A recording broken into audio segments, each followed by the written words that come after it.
Suspense.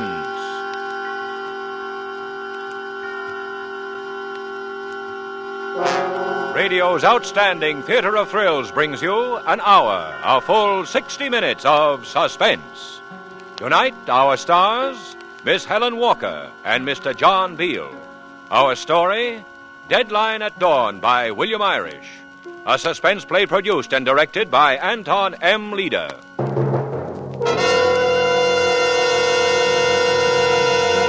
If you've ever been alone in a strange big city, you know the haunting loneliness of it. And you know how the sight of a familiar face, the sound of a familiar voice, can lift your spirits high. Even a stranger who comes from your hometown becomes a long-lost friend because he brings with him a breath of home, a flood of memories. That was the emotion that drew Bricky Coleman and Quinn Williams together. But their meeting wasn't the joyful, happy kind, for it was the beginning of longing and fear and danger. And now, with the performances of Helen Walker as Bricky Coleman and John Beale as Quinn Williams, and with William Irish's great story, Deadline at Dawn, we again hope to keep you in suspense.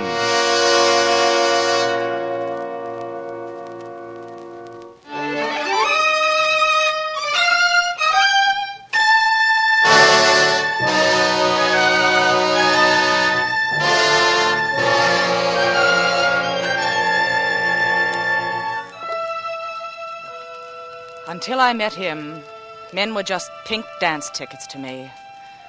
They were just 2.5 cents worth of commission on the dime. Pairs of feet that kept crowding mine all over the map, all over the floor, all over the night. They were blank faces that could steer me any way they wanted, until their 5 minutes were up. Because I was a New York taxi dancer, until I met him. A girl from a small town, caught and held fast in the big city, with all her dreams forgotten and all her hopes gone, and not caring anymore, not caring at all, until I met him. They always dimmed the lights for the last dance, just to make the customers feel sentimental about it all. At 1 a.m, I was through again for the day. I'd put on my coat, go out the side door, walk past the sad sacks who thought they were wolves and loitered on the sidewalk. And then I'd begin the 20 blocks to home. Home was a filthy old brownstone down near the river, with a long, smelly piece, an old army cot. That was home. But at least it was a place where I could get out of my shoes and make some coffee and sleep to forget. I'd get home about 1:30. You left your door open. So I left my door open. Did you think that was an invitation to walk in? You better close it now. Hey, listen here. Close it. Please. All right. Now, if you're a burglar, you won't find anything. The rats got here first. I am a burglar. Well, then you're not a very smart one. What are you looking for, coffee grounds? I wasn't looking for anything. Well, then why don't you go, please? Find a nice, rich old lady to rob. Look, I need a place to stay for a while. I thought maybe you would let me... What, stay here? Look, I don't hand out favors. You're nothing to me. I know. It was just a hunch I had. The way you were looking at me. I thought I could come here for help. The way I was looking? I've never seen you before in my life. Well, you were looking straight at me. At the dance hall about an hour ago. You mean you were at the Cinderella Ballroom tonight? Don't you remember me? No. Well, that's funny. It's not funny at all. You all look the same to me. Namely, horrible. Well, I guess it's my mistake. But I was sure. You seemed so nice. Did I? Yeah. That's because I was thinking of home. I always do that on the job. Makes the night go faster. I guess I know what you mean. What'd you do, follow me? No. The man at the door gave me your address. For $1. Oh, he did he? Yeah, I wanted to get off the streets. This time of night, the cops are curious. I thought I saw one of them following me, so I beat it down this hall to hide. That's when I found your door open. You picked a good place for hiding. Nobody ever comes here but the landlady. Once a month. Please let me stay a while. Please. What's your name? Quinn Williams. Quinn? Yeah. Never heard that name before. It used to be my mother's before she got married. I see. What do you say? You want some coffee, Quinn? Oh, thanks. Thanks. But get this straight. 1 cup of coffee and nothing more. No sugar goes with it. You give me 1 blink too many... Just coffee, I understand. A man can tell by looking at a girl whether she means one thing or another. You'd be surprised how many of them ought to have an optician. I know. Give me a match for the oven. Here you are.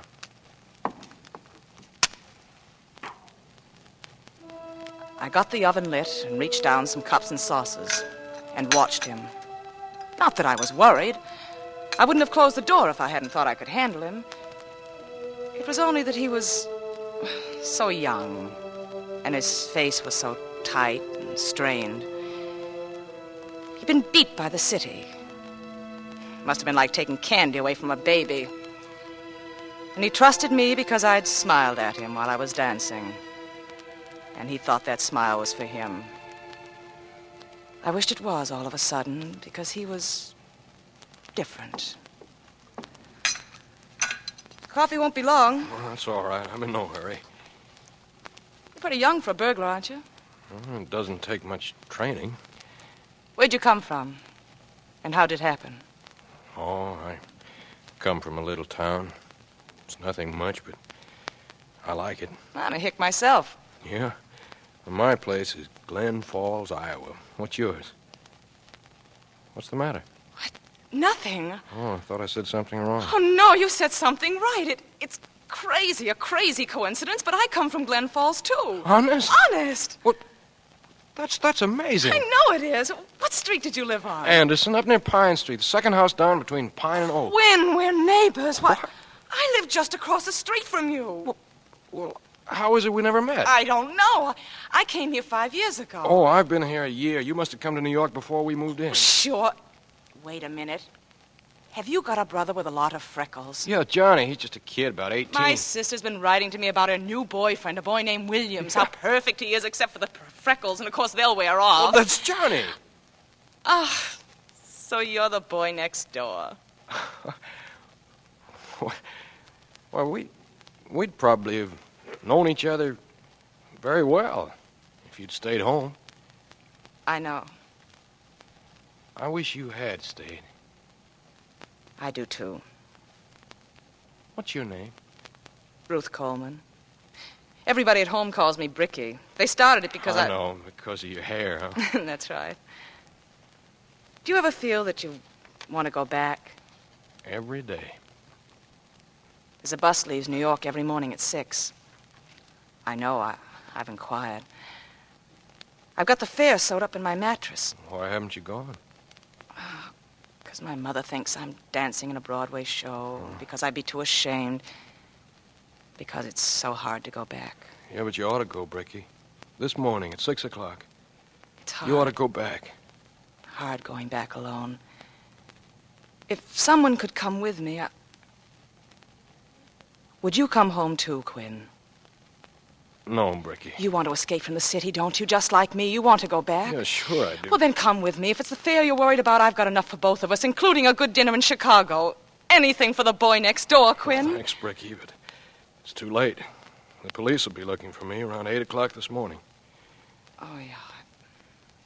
I forgot. How long have you been a burglar? About 3 hours. 3 hours? I did it tonight for the first time. So you see, Bricky, it's a little too late for me to go back. I've missed the bus by 3 hours. Coffee's ready, Quinn. Huh? Good. Cream and sugar? No, thanks. Black.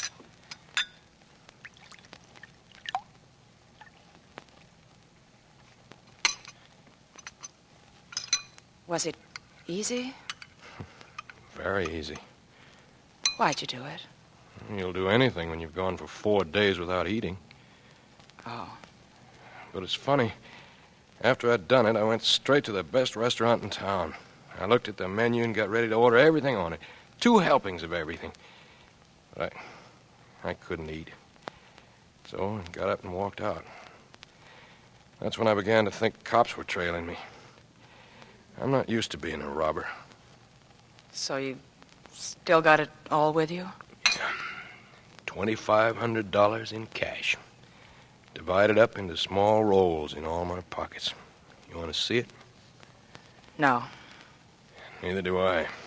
But it's there. I can feel it. Against my skin, all over my body. Where did you get it, Quinn? Well, I was working for an electrician about 4 months ago. One day I got a call to go to a big house on 71st Street and put a fixture in the bathroom wall. I had to cut a big hole in the wall to do it. While I was doing that, I ran into a wooden box in the wall. I did my work just beside it. And that box? That box was the back of a safe. Oh. Put into the wall of a study in the next room. The front of the safe was good, heavy steel. When they built it, nobody thought it could be broken into from the other side through the bathroom. And nobody ever would have either, until an electrician ran into it one day by mistake. But all this happened 4 months ago. Yeah. You see, I'd brought more tools with me than I needed that day, and I left some of them in my bag downstairs on a little table near the front door. Well, when I got back to the shop, I found a key in the bag. I must have brushed it in while I was putting the tools back after finishing the job. It turned out to be a key to the front door. You didn't return it? I didn't. Oh, I meant to, but right then I forgot all about it. And when I did remember that I had the key, I was out of work and hungry and wanting money badly, so I went back there to the box. I opened that hole again, pulled the back of the safe out. I didn't bother with any of the papers or securities. I just took the cash. The house was empty. The man who lives there, a society fella by the name of Graves, was probably out on the town, so I just walked out the front door. Seems like 10 years ago. It was only 3 hours. So this Graves man will see the hole in the morning when he goes in to take a shower, and then he'll call the police. It'll be a quick trial and a short one. But the sentence won't be so short. The boy next door.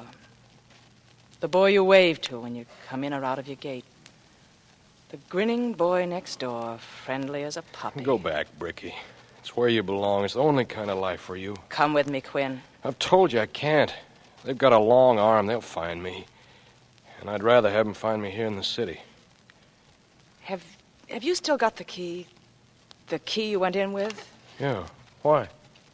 Well, if you can get back in before he comes home, just in and out, long enough to put the money back, they won't come all the way to Iowa for you just for chopping a hole in the wall if nothing's been taken. But Bricky, they're probably... Don't you want to go home at 6 o'clock this morning? Yes, Bricky. If he's out on the town, he won't be home yet. At least that's what we'll pray for. We? We'll go together, now. I'll wait outside for you, and then we'll go down to the terminal and buy our tickets. And wait for the bus. We'll wait for dawn together, Quinn. You mean you'd do this for me? For the boy next door? Anytime. Anything. There was no time to lose. Graves might be coming home any minute. I ripped the money out of my mattress, and we ran out into the cold, empty streets, just as a cab cruised by. We piled into it and told him to take us to 71st Street, and to take us fast. Everybody's always in a hurry. What's your hurry? The night's young yet. Never mind the conversation, Joe. Drive. The customer's always right.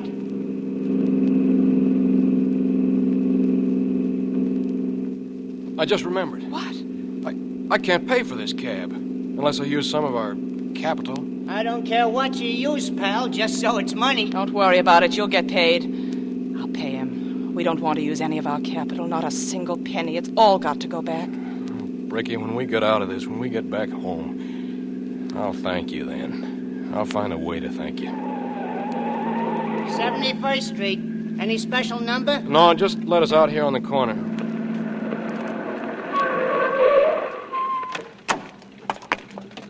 That's 90 cents. And I can break a 50 if I have to. Here's 90 cents. And here's a dime. Have fun.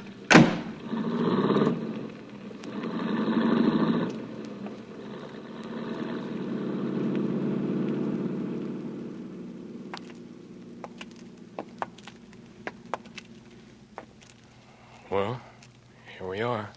Where's the house? Across the street and up a little. You wait here. All right. Don't come any closer than this. I'll be back in no time. Don't be frightened, Bricky. Don't take any chances, Quinn. If you see any lights, if it looks as if he's gotten back already, don't go all the way in. Just drop the money inside the door. All right, Bricky. Goodbye, then. Goodbye, Quinn. Hurry back.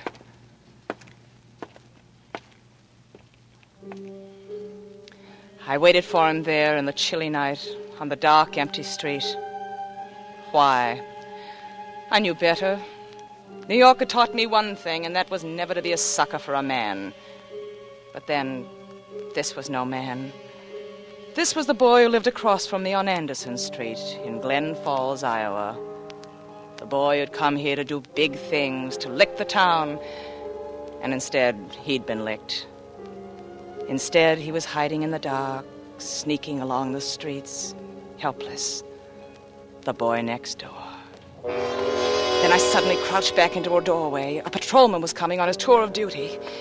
He stopped near me, not 10 yards away. But his back was to me, and his hand was opening a call box. Larson reporting in, 2:35 a.m. How's the rummy game going? And another thing, Sarge. Quiet as church. He finished his call, closed the box, and went on down the street. Then he turned a corner and disappeared, and I breathed again. He'd been right, though. It was quiet as a church, and that was wrong, because Quinn should have been back long ago. Bricky. What's the matter? Bricky. Tell me, Quinn, what is it? What is it? What are you frightened about? What happened in there? He's been killed. What? He's dead. He's lying in there, dead. The man who lives there? Yeah, Mr. Graves. Was it you, Quinn? Did you do it? The first time you were in there tonight? I swear I didn't, Bricky. I only took the money. He wasn't even there. He must have come back since. I knew you didn't, Quinn. I knew even though I asked. Go down to the terminal. Get your ticket and climb on that bus and forget we ever met. Go on, Bricky. Beat it. Before they find out. Not without you. But don't you see now it's murder they'll charge me with? They'll find the bathroom fixture tampered with. They'll trace it to the electrician, then to me, and they'll naturally think... Oh, don't you see? It's too late, Bricky. It's never too late. Don't you know that? Not until the last second of the last minute of the last hour. What do you mean? We'll go back in there and see if we can figure it out. It's our only hope. We're fighting for our lives, Quinn, for our lives, and we have until 6 o'clock this morning to win our fight. All right, champ. Come on. And so, very slowly, we went together into the place where death was. The door closed on our backs, and we felt our way down a long and narrow hallway. He's upstairs. I don't want any lights on down here. Just hang on to my sleeve. I'll lead the way. All right. We went forward in a sort of swimming darkness that was almost liquid. It was so dense. I could feel the muscles in his arms shivering. But he was brave, not afraid. He was going into it, not running away from it. There's a step here. The stair creaked under our weight. I wondered if there were anyone else in the house. Anyone still alive. Suppose someone had slept through the murder, or be awakened any moment by us. I'll turn to the right. Okay. We were on the second floor now. I smelled the aroma of leather and woodwork. I smelled the last lingering trace of a cigar. I smelled powder, a harsh, deadly powder. And then I thought I smelled something sweet. Something very sweet. Here, Bricky. All right. They say you can't smell a recent death, but I could smell a stillness and a presence in it that was more than just emptiness. Get your eyes ready. Here go the lights. The dead man lay in the middle of the study, His face was all out of focus. The lines that had been laugh lines were creases now. The mouth that had been either strong or weak was just a gap now, a place where the face was open. The eyes that had been either kindly or cruel were just glossy, lifeless insects now. This was the dead man, and we'd come for his secret. This is it, Bricky. Yes, this is it. And now what do we do? Shouldn't we close it? They seem to be watching us. No, don't touch him. I don't know how to, anyway. He's still in his tuxedo. He couldn't have been home very long. No. Can you tell what it was done with? No, I'll have to unbutton his jacket. All right. Go ahead. There it is. Must have been a gun. Yeah, a bullet. It's round and frazzled. A knife would have made a slit. Then we can be sure no one else was in the house, or they would have heard it go off. And the killer must have taken the gun away. There's no sign of one lying around. So he didn't do it himself. It can't be suicide. That's right. Now what? We'd better look in his pockets. Yes. I'll do it. You look the things over as I hand them to you. All right, Quinn. I'll start up here in the breast pocket. That's the highest pocket in anybody's suit. His handkerchief. Look, Quinn. The bullet went through this. The way it folded, it just made one little hole. But when you open it up, it makes 3 separate holes.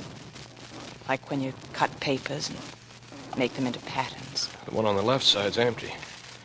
The right-hand pocket, empty too.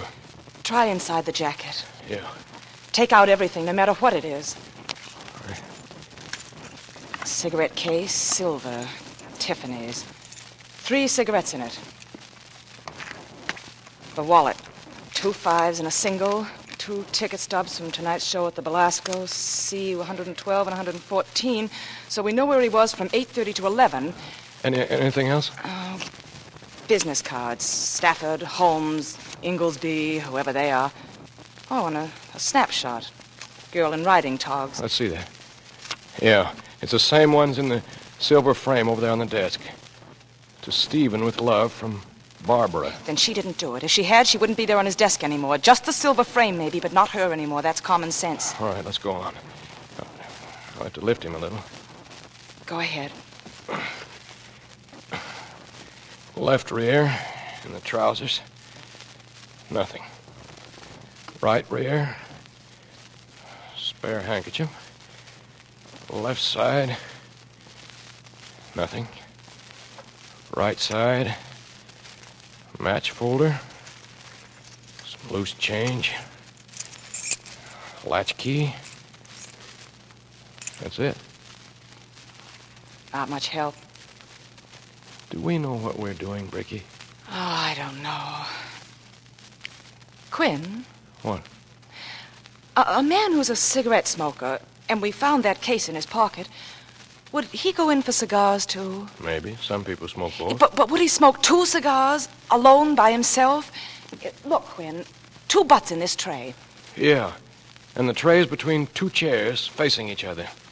1 cigar in one notch of the tray, the other one around on the other side from it. 2 people, Quinn. 2 men. And they were having an argument. One of them was worked up about something. You see, this butt is smooth at the mouth end. And look at this one. Chewed to ribbons, chewed to a fringe. That tells it. But which is which? Who was calm and who was steamed up? And who was the other man with Graves?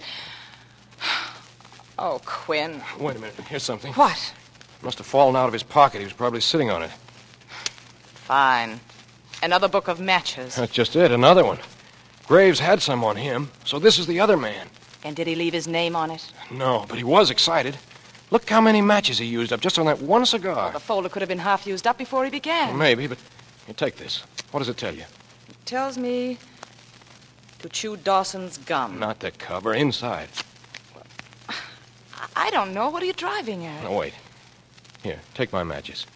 Now, tear one off and strike it. All right. Okay, blow it out. You see what you did? No. You tore the match from the right-hand side, didn't you? Yeah. And that's what everybody does. They start on the outside, on the right, and worked their way over to the left. But this folder was worked in reverse. Now do you see? The man sitting in this chair, facing Graves, was left-handed. I see. We're making progress. Are we, Quinn? Well, of course we are.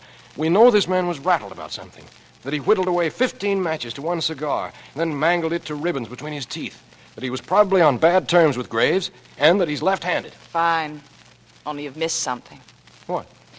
The matches belonged to a woman. A woman? A woman chopped that cigar to pieces? Smell the folder. What do you get? Sulfur, the way matches always smell. Give that a minute to clear away. That's the stronger of the two. It tops the other. Now. Okay. Perfume, isn't it? Yeah. It's been carried around all day in a handbag. A handbag that stinks of perfume. I noticed it in the dock when we were coming in. There's been a woman in this room tonight. Well, that gives us two of them. A man and a woman. And they weren't here together. There are only two chairs, one for Graves and the other one for each of his visitors. Who was the last to go, the man or the woman? I don't know, but we're started. Look what we've dug up in half an hour. 2 unidentified people in the biggest city in the world. Oh, you're right. It's no use. Oh, even so, we can't give up. It's no use. And what's more, I'm yellow, Bricky. Let's give it up. You're not yellow, Quinn, or I wouldn't be up here in this room with you. I'd better tell you this while I can, Bricky. What? I love you. It's 3 o'clock, Quinn, and we have till 6. 3 hours. Bricky. Save it, Quinn. Save it for the bus when we're on our way home. All right. But I don't know what to do next, do you? No, I don't. What's that?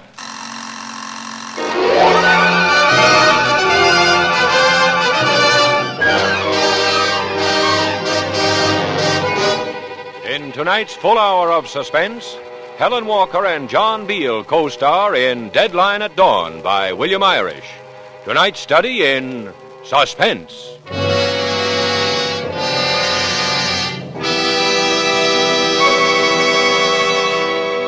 In just a moment, we will return with Act Two of Suspense. This is CBS, the Columbia Broadcasting System. And now, back to our Hollywood soundstage and Act Two of Deadline at Dawn, co-starring Miss Helen Walker as Bricky Coleman and Mr. John Beale as Quinn Williams, in radio's outstanding theater of thrill, Suspense.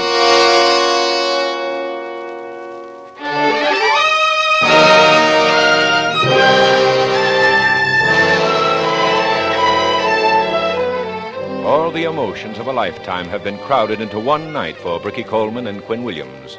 And dawn is a fast-approaching deadline which they must meet. The bus which will take them to home in safety seems remote and unattainable as they stand now over the body of a dead man in the quiet apartment, knowing that they must find his murderer or stand incriminated for the crime themselves. And suddenly, a terrifying sound comes to them. What is it, Bricky? What is it? Sounds like a burglar alarm. Well, the front doorbell, maybe. Wait a minute. There's a box over there against the wall. Telephone. Follow the cord. It's in his desk. In the drawer. What shall we do? I ought to answer it. Oh, be careful. You'll have the police here. They'll know it's not his voice. I'll talk low. I'll pretend I'm him. Say a prayer, Bricky. Hello? Darling, this is Barbara. I had to speak to you. We've never parted angry like this before. I know. Maybe if we hadn't gone there, to that parakeet place, it wouldn't have happened. No. Who was she? The tall redhead in the light green dress? I don't know. You told me that before. Then why'd she slip a note into your hand? I saw her do it, you know. Did you? And then you couldn't wait to see me to my door and get me off your hands. What happened, Steve? Did this woman come by to see you afterward? Is that why you wanted to get rid of me? No, Barbara. Steve, you sound so far away. Is it the telephone? Or is it you? Poor connection.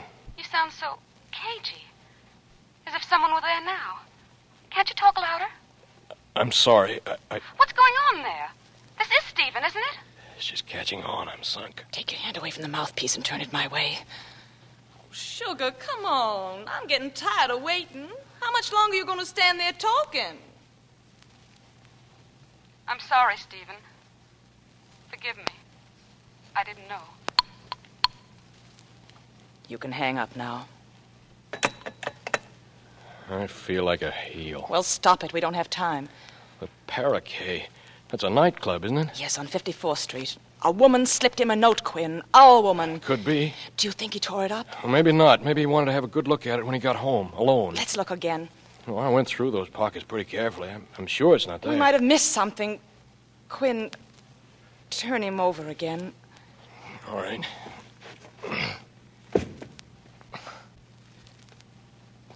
Nothing. Nothing at all. Shall we go through the desk? Wait a minute. What? Run your eyes over him again. I don't see a thing. He's very well dressed. And yet, isn't that a hole in the heel of his sock? There, just showing over the shoe? Well, that's funny. Take his shoe off, Quinn. Okay. The note. Of course. He didn't want Barbara to see it. So he hid it here until he could be alone. And he never was alone. Just a scrawl. Go on.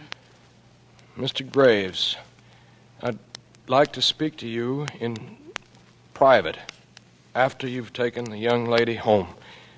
And I don't mean some other time, I mean tonight. I wouldn't want to be disappointed. That's all. It isn't signed. The woman of the matches. Sounds like a shakedown. You mean blackmail? That's right. He'd have to pay attention to a note like this. Then we're going night clubbing, my boy. We'll visit the Paraquet. It'll be closing by now. She must have been seen there. A tall redhead in a light green dress. We'll check with the people who work there. They'll still be around. Waiters, checkroom girl, washroom attendant. We'll find her. Oh, we will, Bricky. I'll trace her if I have to go over the hairbrushes in the dressing room one by one for stray red hairs. Well, let me kill the lights. I'll be right with you. Hey, don't forget the switch, the one over the sink in the bathroom. I won't. Come on, Quinn. Time's running out.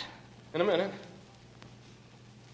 Is anything wrong? I don't know. Look what I found. Why, it's a check. Yeah. Made out to Stephen Graves for $12,000. Signed by Arthur Holmes. And look how it's stamped. Returned. No funds. Where'd you find it? In the dry bottom of the tub. How did it ever get there? Just one way. When I came here tonight, the first time, I did it. How? Well, don't you see, when I pulled the cash box out and opened it, the check must have slipped out into the tub without my noticing it. Oh. And then this fella Holmes came, our jittery cigar smoker, maybe to ask Graves not to prosecute on a bad check, to stall for time. Graves went to find the check, and he couldn't, because it was on the other side of the wall, in his bathtub. And Holmes thought he was trying to put something over on him. And you think Holmes shot him, killed him for $12,000? Well, it's been done before. And what about our redhead? Oh, Bricky, it's the man. It's got to be. I think it's the woman. We'll have to split up. No, let's do it together. The way we started. It's too late. We can't follow them one at a time. Our deadline's at dawn, Quinn, and we've got less than 3 hours. For that bus to Glen Falls. The last bus. Remember that. It's the last bus for you. And for me, too. Then we'll be saying goodbye, Bricky? Yes, Quinn. Goodbye. Till dawn.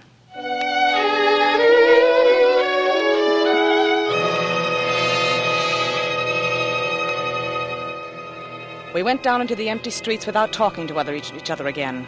And I went one way, and Quinn went the other. In 10 minutes, we were blocks apart. Maybe miles.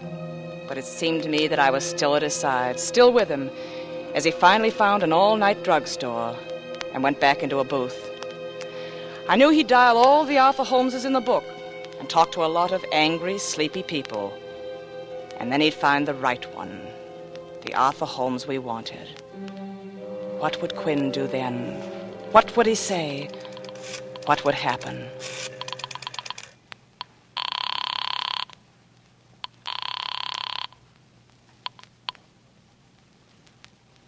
Hello? Yes? Is this Mr. Arthur Holmes?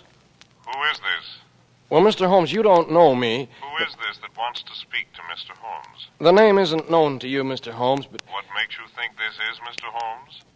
And are you aware that it's almost 4 o'clock in the morning? What do you want? I have a check here that belongs to Mr. Holmes. Will you let me talk to him? You're speaking to him. It's made out to Stephen Graves, and I have it right here in my hand. Where did you find it? I found it on the seat of a taxi. It must have slipped out of someone's wallet. Who was with you when you found it? No one, just me, by myself. Whom did you show it to afterwards? No one? Who's with you now? No one, I swear. And you called because you thought I might want it back. Yeah, that's right. I'm sorry, your time is up. Deposit another nickel, please. Shall I hang up, Mr. Holmes? Put in another nickel. Tell me, what's your name? Quinn Williams. Tell me something about yourself. What do you do? Are you a married man? No, I'm single. I live by myself. Not even a roommate? Nobody. Strictly lone wolf. I'd like to see that check, Quinn. Maybe I can do something for you. Fair enough. There's a little bar called Owen's down on 51st. You know it? I know where it is. It'll take me about 15 minutes to get dressed and get down there. Is 15 minutes good for you? That's just fine, Mr. Holmes. I'll see you there. You're a cagey boy, Mr. Holmes. But you swallowed.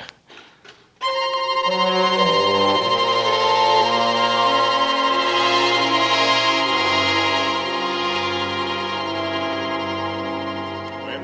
Yeah? Over here in the booth. Oh. Good evening, Mr. Holmes. Good evening.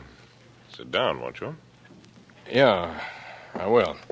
You're right on time. Sure. So are you. There's a drink for you. I had to order ahead so I'd be allowed to stay in here. It's past closing time. Thanks. What's the matter, son? Nothing. It'd just be funny, that's all. Funny and kind of corny if you'd slipped a little something into this. Take mine, then. I haven't put it to my mouth yet. I think I will. Well, bottoms up. Bottoms up. My car's around the corner. Would you rather talk about it there? Yeah, I would. I think we ought to be alone. That's easy, son. We can be alone.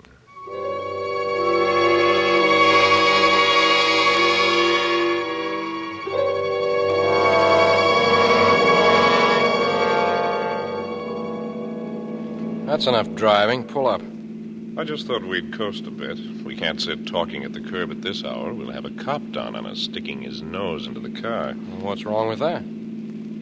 I don't know. Do you? I was asking you. However, if you want to pull up...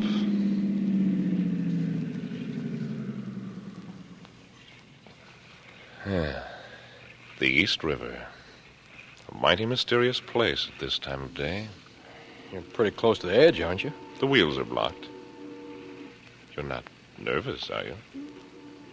No, I'm not. Now, about that check. I didn't find that check in a cab, Mr. Holmes. I found it in Stephen Graves' house, where he's lying right now on the floor, dead. Stephen, dead? And your cigar is still in the room with him, chewed to a pulp. A Corona, like the one you're smoking right now. You should have taken it with you, Mr. Holmes, after you'd killed him. You seem to know a good deal about this. A little. Just enough to know who the killer is. I feel a little sorry for you. I didn't know you were as young as you are over the phone. What have I got to do with it? You're having a lot of trouble with your eyes, aren't you? Lights on the dashboard have got rings around them, haven't they? Like big soap bubbles. What are you talking about? Say, you talk too much. You've talked yourself into the grave. I would have believed you about finding that check in a taxi. You would have gone to sleep in the car, and when you woke up, you wouldn't have the check on you anymore. But you'd have had a $10 bill in your pocket to sugarcoat the experience.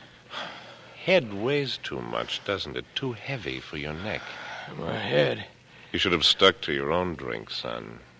You were suspicious, but not suspicious enough. You took the wrong glass. Me, I'm a chess player. You know what chess is? It's figuring out your opponent's move before he makes it. It's a funny thing. The way my head's like a solid rock. You're going to sleep. Here in the car. Then you're going into the river without a mark on you. But I'll take the check before I dump you. It's probably in your shoe. It's about where your type of youngster would think was a clever hiding place for it. Just clear my head. And then kick. Trying to kick out the glass, son? You haven't the strength of a kick left in you. No, it's all over. That's water in front of us. That even black line, you see? Right over the hubcap. Now, you can't even move, can you? That's right. Make a lazy pass with your hand like you're brushing away flies. That's about all you're able to do. In a minute, you won't even be able to do that. There go your eyes. Down, down, down. You won't get away with this, Mr. Bricky knows. There are two of us. Not just one.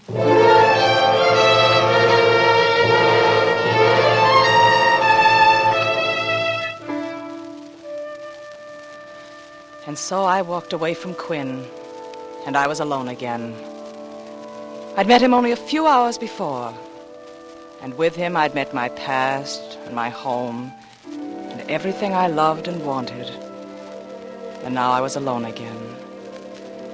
Somewhere in this sleeping city, Quinn was after his man, and I was after my woman, my redhead, my long-stemmed American beauty. The nightclub Parakeet was dead. Dead, but not quite cold. Just in the process of giving up the ghost. Every other minute, a solitary figure would come out and walk away. Someone who earned a living inside. This was the 5 o'clock in the afternoon of the nightclub workers, whose clock goes in the opposite direction to that of the rest of the world. And what did I have to go on? A redhead blackmailer who had quickly scribbled a note to a man. And that kind of woman doesn't ordinarily carry around pencil and paper in her purse. She sends messages with her eyes and her hips.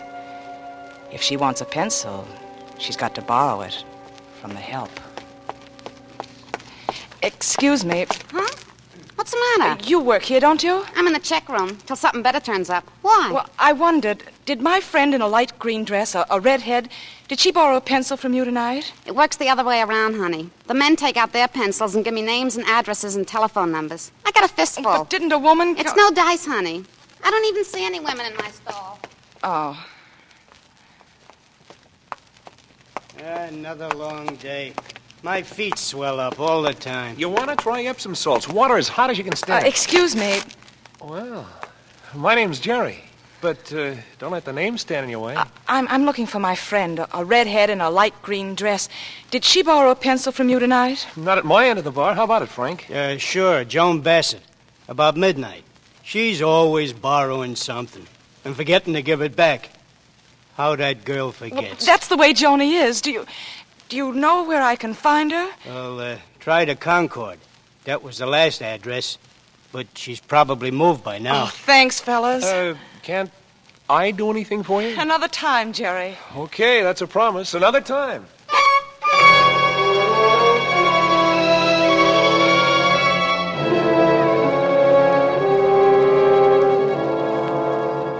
Yeah, what can I do for you?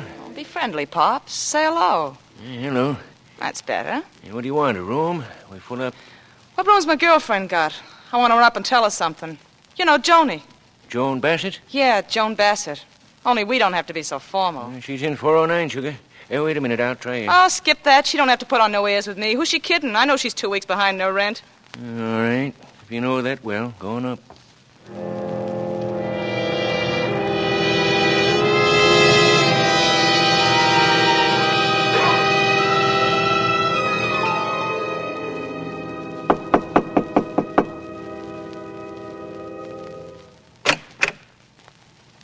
What do you want? You. I want to talk to you. Yeah? Well, just stand out there a minute and tell me what about. We got a friend in common, you and I. It's possible. Go on. This friend's name is Stephen Graves. Suppose you come in a minute. I'll hear what's on your mind. Sure. I thought that might do it. Do you have to lock the door? Yeah, I think I do. Whatever you think best. Begin with your name. You can put me down as Carolyn Miller. All right, Carolyn Miller. Now about Stephen Graves. What makes you think I know him? Stop being polite. You know him. Did he mention me to you? No. He wasn't doing any mentioning of anybody. He wasn't doing anything. You've been over to see him lately? Very lately. I just came from there now. How did you find him? I found him dead. I see. That tap in the kitchen is loose again. Excuse me a minute while I tighten it.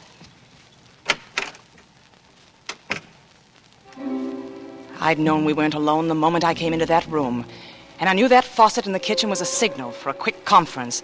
It was my chance. Maybe I had a minute, maybe only 30 seconds. There was only time for one thing, the open handbag on the dresser. Nothing there.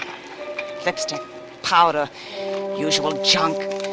And then an unpaid hotel bill for $17.89 from this place, the Concord. No good, worthless, and my time was up.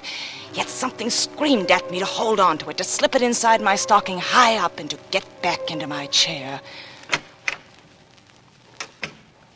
Well, that's done. Now, where were we? With Stephen Graves. Oh, yeah. Did you go up there alone, or did you have somebody with you? Alone. I don't take my grandmother with me when I'm visiting. I see. Somebody stop you at the door and tell you? Is that how you found out? Cops and people hanging around, lots of excitement? No one knows it. I found him alone.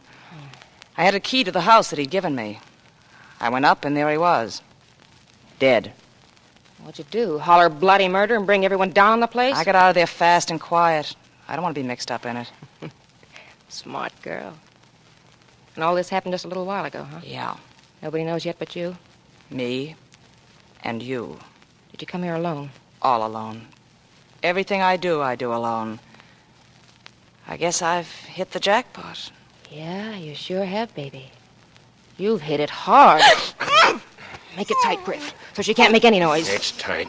Don't worry about that. Well, Miss Carolyn Miller, you're in trouble now. You tell her. So Stephen Graves is dead, and you felt a little nosy about it, huh? You wanted the details. All right, you can have them. You seem to have known him pretty well. Maybe he told you, did he? Did he tell you about his kid brother who married a tavern hostess back in Boston? Did he tell you what that did to the fine old family name when this girl began asking for money? When she came to New York and began asking Stephen for money? Did he tell you that he paid and finally decided to stop paying? So this girl and her friend had to pay him a little visit tonight to try to persuade him? Did he tell you that? Did he tell you what happened when he couldn't be persuaded? No. No, he didn't tell you that. Because he wasn't talking by then. By then he was dead. That's enough. You want to spend the night at it? All right. Well, what's the play now? Don't you figure we ought to... No, not here in the room. That's begging for it. You don't understand. I don't mean chop, that kind of stuff. I mean, we're 4 flights up. That ought to be enough. The 3 of us get to drinking up here. She goes over to the window to try to open it for a little air, and it jams, so she's got to push it. There's always a follow-up.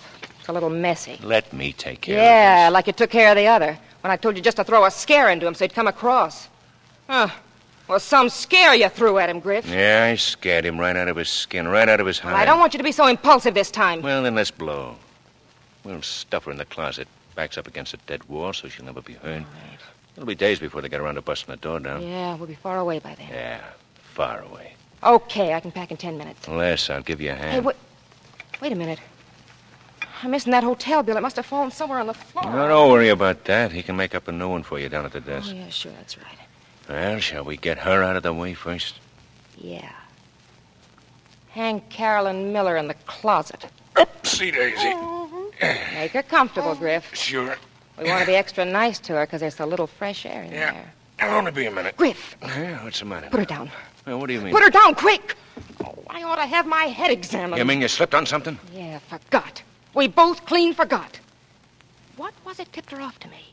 She didn't pull my name and address out of a hat. Yeah. Take that gag off her. You try to scream and I'll dent you. I won't scream. Now talk. How'd you know I knew him? How'd you know where to find me? I'm gonna let you have it, and I'm gonna keep letting you have it until you answer. You dropped your hotel bill over there. I found it lying in the room with him. I ought to slap you down to the soles of your feet. You left your calling card, that's what you did. No, she's lying. I swear I saw it in my handbag after I got back. Did you take it out to show him? Answer me, did you? Sure. While you were waiting downstairs, it was part of the build-up to show him how bad I needed money, but I know I put it back again. You think you know. Well, I'm almost positive. It fell out. It was for $17.89. It had past due stamped on it in purple ink. It even had your room number on it. And what did you do with it? Did you bring it with you? I left it where it was. I was afraid to touch anything. We'll have to go back and get it. All right, we will. We'll take her with us. Fix it to look like she did it to him. What you want to do in the first place, Griff. When you do it over there. Give him a double-header to figure out. Maybe. Oh, it's the only way. Rub out this detour by finishing her off where she started from. All right. Come on, Carolyn Miller. We're going for a little ride.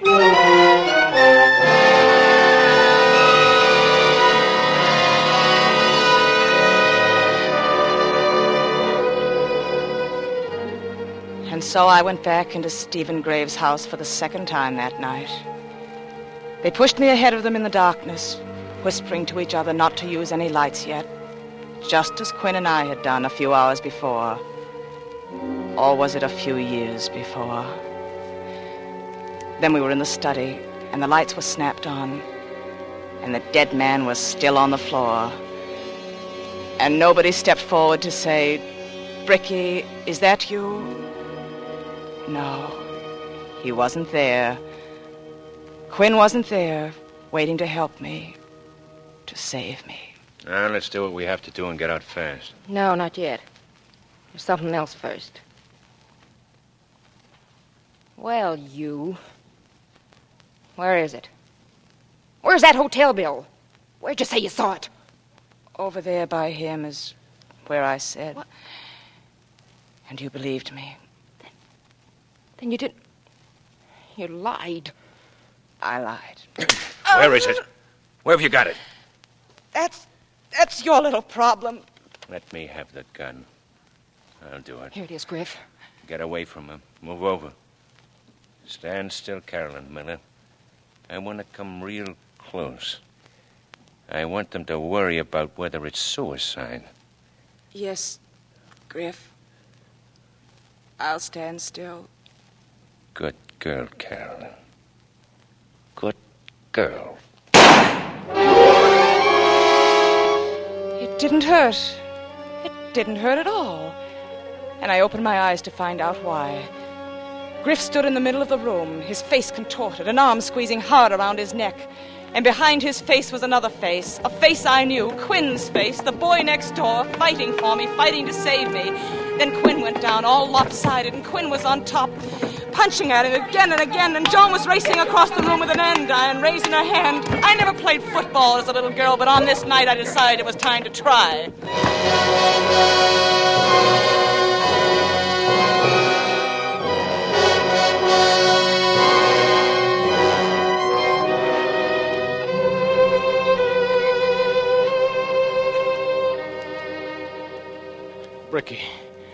Bricky, darling. Quinn, Are you all right? somebody's ringing church bells in my head. Oh, you knocked yourself out with that flying tackle. Quinn, what happened? Are they... Oh, Yeah, they're both asleep, Bricky. As sound as can be. I see you've wrapped them up nicely. Yeah, I had to tear up a few good sheets to do it, but I don't think Mr. Graves would have minded. I'd given up, Quinn. I thought I'd beat you back here, and I'd given up. Oh, Bricky. I saw them coming in with you outside on the street. I was watching from one of the front windows. And something about the way you were walking between them, sort of stiff, told me they had a gun on you. So I backed up into the bathroom and laid low. They're the ones, Quinn. They did it. I know. And we can go now. It's 5:45. We can catch that bus for home. Well, there's one more thing to be done, Bricky. It'll only take a minute. And then you and I aren't going to have any more to worry about. Is this the police? I want to report a murder. Oh, Quinn. Stephen Graves, in his home on East 71st Street. There are two people tied up in the same room with the body, and they're the killers.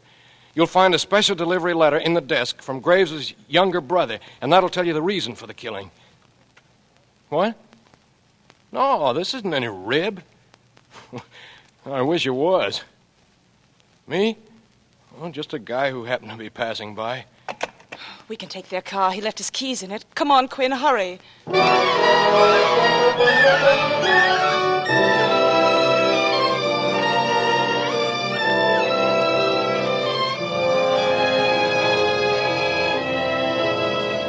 Faster, Quinn. Oh, we'll make it. Don't you worry, Bricky. I'm not worried. I know we will. What happened to you tonight? Did you find Holmes? Yeah. And? And he tried to kill me. Quinn! It was your name that saved me, Bricky. I called out your name. I told him you were in on this with me, and he changed his mind in a hurry. Then we saved each other. That's right. What about the check? How did it figure? Well, Holmes was caught short when he wrote that check, and Graves got sore when the bank returned it. They talked it over tonight, and it ended up with Graves giving him another day to raise the money. The reason Holmes was so jittery was that the check seemed to have disappeared. He didn't know what Graves might be pulling. And, of course, Graves wasn't pulling anything with that check lying in the bottom of his bathtub. You told Holmes how it got there? Yeah. And look what I've got. $200. Quinn! No, I didn't steal it. After he decided he wouldn't kill me, Holmes and I got very chummy. He said we'd both made a mistake in the same night. Me breaking into a safe and him with his bad check. He'd slipped me a pill earlier in the evening, and now he was walking me around to sober me up. That's when he gave me the money. A nest egg for me, he said. I could send it back to him a little at a time later on. We'll send it back, Quinn. We, Bricky? We're in this together, aren't we? Yes, Bricky, we are. Oh, look, Quinn. We made it. We're in time. The bus is still there. Come on, Bricky. Let's go on home.